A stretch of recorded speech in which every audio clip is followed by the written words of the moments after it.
Hello guys, আসসালামু আলাইকুম সবাইকে। আসসালামু আলাইকুম গাইস, তোমরা সবাই কেমন আছো?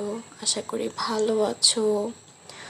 আজকে আমি তোমাদের সাথে শেয়ার করতেছি আমার কিউট বাবুটার ছোট্ট ছোট্ট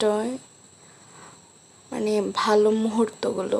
সে তার স্কুলের সবার বিরিয়ানি পার্টি হয়েছিল। ওই পার্টিতে ও অংশগ্রহণ করেছে এবং বিরিয়ানি খাচ্ছে অনেক মজা করে। দেখতে খুব ভালো লাগছে। সাথে ওর সব ক্লাসমেট প্লাস বড় ক্লাসের ও কয়েকটা আছে, সবাই একসাথে অনেক এনজয় করছে। আমার ছেলে অনেক বিরিয়ানি লাভার, ওর বিরিয়ানি হলে আর কিছুই লাগে না।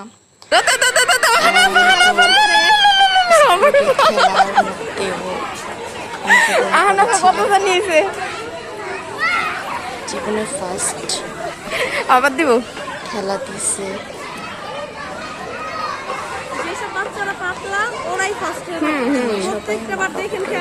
পাতলা চিকন যখন বড় হয়